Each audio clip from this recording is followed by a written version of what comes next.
Dans cette vidéo, on va parler de deux coloris assez communs chez la caille du Japon, qui ne sont en fait que deux versions différentes d'un même gène, le rosetta et le tibétain. C'est une mutation appelée EB pour Extended Brown, qui est responsable de ces deux phénotypes. Pour vous épargner mon épouvantable accent anglais, on optera dans cette vidéo pour la traduction littérale brun étendu. Mais avant d'aller plus loin, je vous rappelle que vous avez une playlist qui regroupe toutes les vidéos sur les différentes couleurs de caille et la génétique. C'est important parce que si vous n'êtes pas familier avec certains termes scientifiques, c'est préférable de commencer par regarder la vidéo sur l'introduction à la génétique chez la caille du Japon, dont je vous remets le lien juste en haut à droite de l'image. Je ne vais pas redétailler ici tous les termes techniques qui permettent de comprendre la transmission des couleurs, on va simplement rappeler deux petites notions essentielles. La première, c'est que le phénotype, c'est ce qu'on voit, c'est donc l'apparence de l'oiseau. Et le génotype, c'est ce que l'oiseau porte dans ses gènes, même si ça ne se voit pas forcément. C'est important parce que ces caractères peuvent se transmettre à la descendance, même s'ils ne sont pas visibles. Le deuxième point à se rappeler, c'est qu'un animal est dit homozygote quand il possède deux versions identiques d'un même gène et hétérozygote quand il possède deux versions différentes d'un même gène. Et vous allez comprendre pourquoi c'est important de se rappeler de ça, parce que le brun étendu, responsable des coloris rosetta et tibétain, fait partie des mutations à dominance incomplète, ce qui signifie que la forme hétérozygote est différente de la forme homozygote. Les oiseaux hétérozygotes présentent un phénotype intermédiaire, distinct à la fois du type sauvage et de la forme homozygote. Dans le cas qui nous intéresse ici, la forme hétérozygote est appelée rosetta et la forme homozygote est appelée tibétaine. Cette mutation a été découverte en laboratoire avant les années 80 et a porté différentes appellations selon les auteurs. Le brun étendu est une mutation du gène MC1R situé au locus E, sur lequel sont référencées plusieurs autres mutations connues, parmi lesquelles on peut citer notamment le sparkly et le pansy. Le brun étendu augmente la quantité de mélanine chez l'oiseau. Il s'agit du même pigment qui donne la couleur brune aux cheveux et aux yeux chez l'être humain. Il produit le même effet chez la caille, que ce soit chez les rosetta ou chez les tibétaines. L'oiseau prend une couleur brun foncé, y compris les yeux, le bec et la peau des pattes. La couleur naturelle des cailles rosetta et tibétaines peut varier considérablement d'un individu à l'autre, allant du brun rougeâtre au chocolat foncé, mais il s'agit toujours d'oiseaux d'apparence plus sombre que le type sauvage, sans aucune zone claire visible, y compris sur la poitrine et le ventre. Le dimorphisme sexuel est donc beaucoup plus subtil que sur le type sauvage. Chez le rosetta, hétérozygote brun étendu donc, l'oiseau sera presque entièrement brun rougeâtre, mais aura des rachis jaune clair. Le rachis, c'est la partie centrale de la plume, sa colonne. On observe donc des marques verticales plus claires sur chaque plume, et c'est justement cette barre verticale sur chaque plume qui permet de différencier indiscutablement les individus rosetta des individus tibétains. Les rosetta ont un aspect général moins sombre que les tibétains, les marques faciales y sont souvent plus marquées, le motif semble plus net et moins diffus. Les doigts sont généralement tachetés de rose et de brun avec une dominante de rose plus prononcée que chez le tibétain. Chez le tibétain, homozygote brun étendu donc, le plumage est entièrement brun foncé et le rachis de chaque plume est brun aussi au lieu d'être jaune clair. La couleur peut être très foncée, presque noire, et les motifs sont beaucoup moins marqués, beaucoup plus diffus. Les pattes sont brun foncé avec parfois quelques orteils roses, les marques faciales sont présentes mais souvent difficiles à distinguer. Le dimorphisme sexuel est donc loin d'être aussi flagrant que chez le type sauvage, car la poitrine est aussi marquée chez les mâles que chez les femelles. Certains éleveurs prétendent pouvoir sexer les rosetta et tibétains grâce au masque facial, mais pour moi c'est loin d'être aussi évident ni même fiable à 100%. En cas de doute, le sexage définitif peut être vérifié vers l'âge de 6 semaines, comme je vous l'ai montré et expliqué dans la vidéo sur le sexage des cailles, dont je vous remets le lien encore une fois en haut à droite de l'image. Donc là, on voit bien qu'il y a les traits plus clairs au milieu de chaque plume sur le rosetta qu'il n'y a pas ici sur le tibétain. Alors là oui, du coup, on n'a pas choisi le bon parce que lui, il a une petite bavette blanche. Je vous en parlerai après de toute façon. Mais malgré tout, vous voyez bien que sur la tête, il y a beaucoup plus de marques claires sur le Rosetta que sur le tibétain. Et la poitrine, le dessin est aussi beaucoup plus net, moins diffus et avec plus de parties claires que sur le tibétain. Voilà, là on voit mieux. Par contre, ça chante. On a une tibétaine à gauche et une Rosetta à droite. Vous voyez bien que la tibétaine a la poitrine avec moins de zones claires, un motif un peu plus diffus et moins de parties claires sur la tête. En plus, ces deux femelles, elles ont une semaine d'écart. Vous voyez que dans l'ensemble, le Rosetta est plus clair que le tibétain. Le brun étendu est souvent considéré comme un motif de base parce qu'il peut se combiner avec la plupart des autres coloris.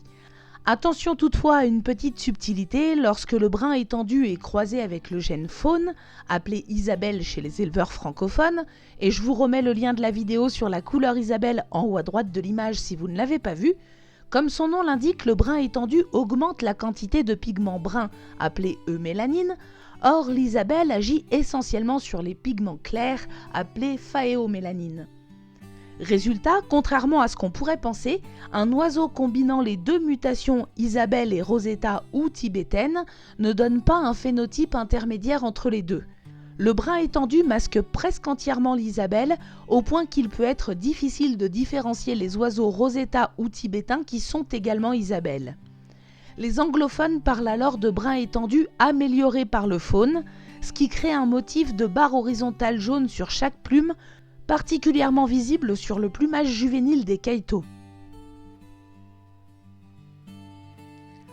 Donc alors sur cet oiseau qui est un petit mâle, vous voyez qu'il y a les fameux rachis jaune clair qui forment des traits verticaux sur chaque plume, mais on a aussi des traits horizontaux, des traits jaunâtres horizontaux. Et ça, c'est parce que c'est un Rosetta sur base faune, sur base Isabelle.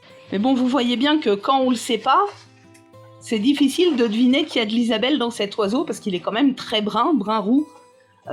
Faut vraiment, voilà, quand on le sait, ça paraît évident, mais quand on le sait pas, on peut se dire que c'est juste un Rosetta assez clair, bien roux et bien marqué. Et en fait, c'est simplement la présence du gène Isabelle qui fait ça.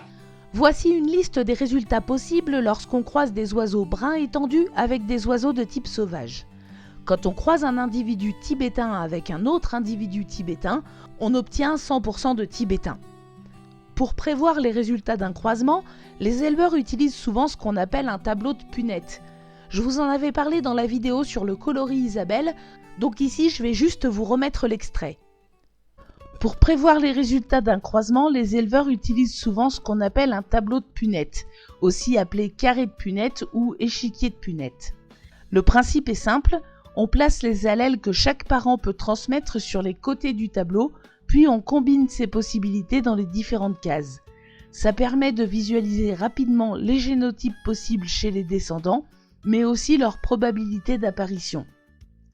Dans le cas de la mutation faune, ce type de tableau permet notamment de comprendre pourquoi deux oiseaux visuellement similaires peuvent produire à la fois des jeunes classiques, italianes ou mandchourianes, selon les allèles qu'ils transmettent. C'est également un outil très utile en sélection puisqu'il permet d'anticiper les résultats d'un croisement avant même la reproduction. C'est grâce à ce tableau qu'on obtient les pourcentages pour les différents croisements. Le brun étendu peut se combiner avec toutes les autres mutations. Par exemple ici, on peut voir un oiseau qui combine à la fois le type Rosetta et le type fée.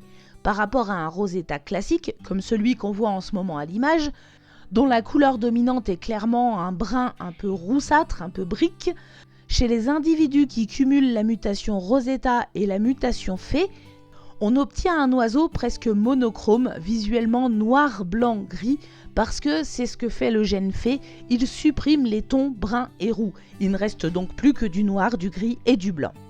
Ici Rosetta et ici Rosetta fée, une mutation qu'on appelle gros fée. Donc c'est une appellation allemande qui signifie grey fairy, donc fée grise, à ne pas confondre, comme je l'ai vu passer quelques fois sur Facebook, avec gaufré, ça n'a rien à voir. Les Kaito Rosetta naissent bruns, avec les mêmes motifs que les Kaito de type sauvage, mais beaucoup moins contrastés, avec un fond plus brun que jaune. Les premières plumes, qu'on appelle aussi plumage juvénile, peuvent paraître beaucoup plus foncées que sur le plumage définitif, avec une poitrine rayée ou striée. Le plumage définitif s'installe progressivement entre 3 et 5 semaines, laissant apparaître la fameuse teinte brun-roux du Rosetta, avec cette fameuse barre verticale de couleur claire sur chaque plume.